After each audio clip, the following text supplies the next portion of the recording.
Hi guys, this is Kirsti from Metal Master Kingdom. I'm here with Andreas from Deathstars. First time in the continent of America. That's pretty crazy. Well, playing at least.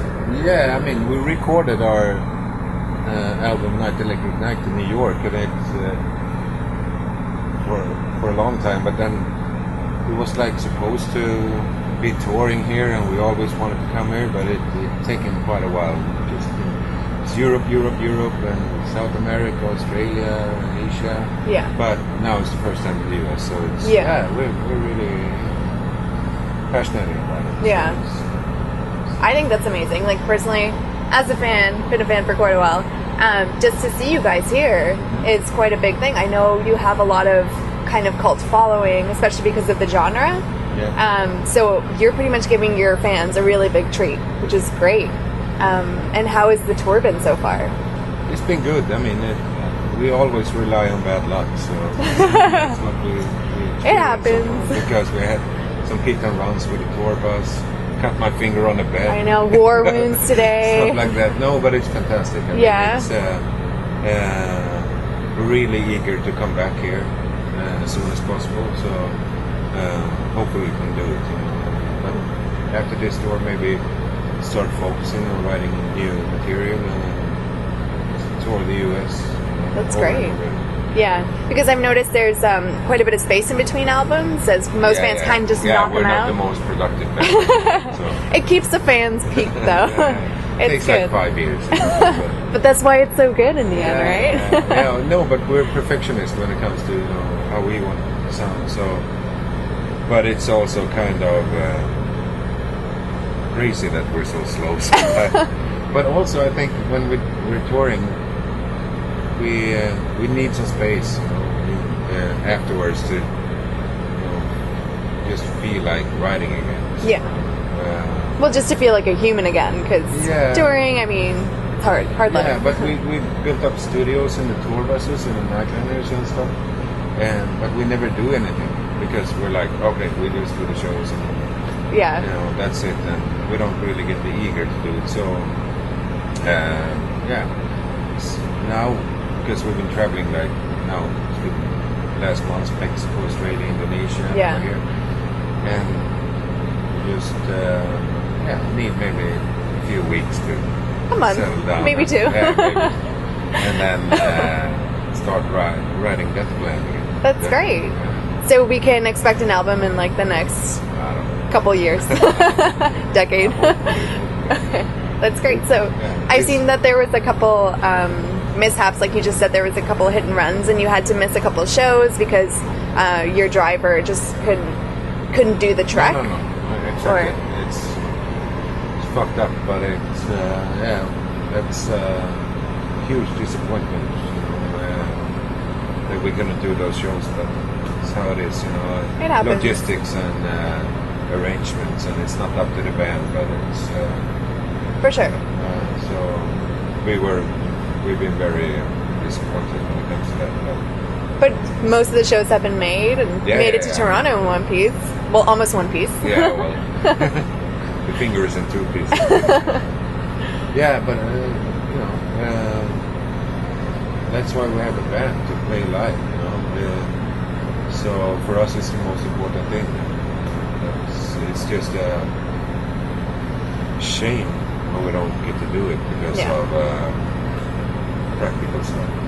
Yeah, that's harsh.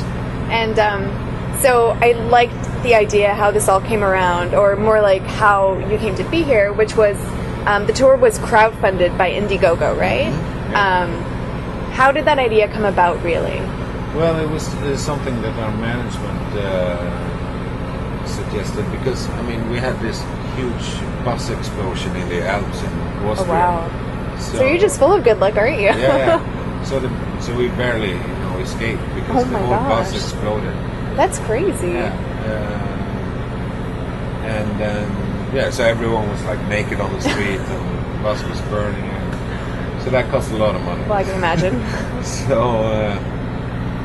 we looked at the fans, and see if they could help us so we could come here. And I mean, so that's meant everything for us. Yeah. We're very thankful. So And the fans pulled through, so you're here. Yeah. I mean, it's been. I mean, we're on our knees. Oh no. Kiss their feet. So, yeah. Well, no. I mean, the fans were getting something in return. It was things from like pics and T-shirts to like signs, set lists, and posters. And I think there was even like the private dinner with the band. I just went to a dinner. So I was actually wondering, like, if people took you up on that. No, actually, and also if you pay even more, you get me naked. Oh, there you go. So. Whip out a couple hundreds tonight. Like, you never know, right? Okay, we'll start a campaign going. I'm the cheapest prostitute on the street. Right? We'll get you some healthcare too, and like a better buzz. You never know. Yeah, right. We'll get the whole band going. It'll be a thing for next time. So just wait. Oh, perfect. Okay. That's great. So I'm really turn the camera to the bed. I know, right? And the nice little poster that you got going. Yeah. It's skinny. He loves it. Okay. Yeah. Okay. Yeah. Little Sports Illustrated. Yeah. It's good. It's motivation, right? No. Yeah. A nice little sneak peek. Yeah, skinny. Exclusive. I think he got some Walmart or something. Oh, really? really? Yeah, finally got some girls in the bus. Oh, that's funny. We're pretty strict when it comes to no girls on the bus. Oh, well, I have to get off right now. I only count as a girl sometimes. It's okay. It's midday. Right? Yeah. So it's hilarious. So you have had fans take you up on the dinner. Has it been like a common thing? That throughout, like maybe every other day? No, actually, this was a couple of days. But that's good because that was actually it's super nice actually to have those meet and greets because since you're just like jumping into the city and then go to the next, you actually get a vibe of it because everything is so stressful. So you meet people, you have a talk with them. So I mean, it's really a treat.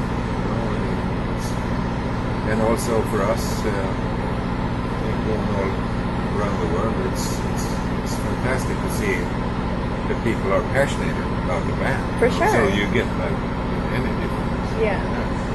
So, well, I can have dinner with you any night. Right? All right. $500. 50. All right. I got a discount. That's hilarious. And so, of course, every country wants to hear, like, oh, their own fans are the best. But kind of objectively, have you gotten a good response?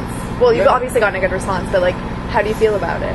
Yeah, but we have had a good response. And it's kind of a different package. I mean, with Moonspell and Septic Flesh being more death metal, and Moonspell been around for so many years, playing their own thing. And we're more of the rock band. But it works fine. I mean, it's a nice package. We have a great time together. So I can imagine. Yeah, I mean, we've been touring with very, very different kind of bands than the kind of music we play, like with Korn or. But it somehow, it just feels right. So it works out. That's great. No, I'm really excited for that. And I'm sure, like, tonight, I know so many people are so excited to see you guys play.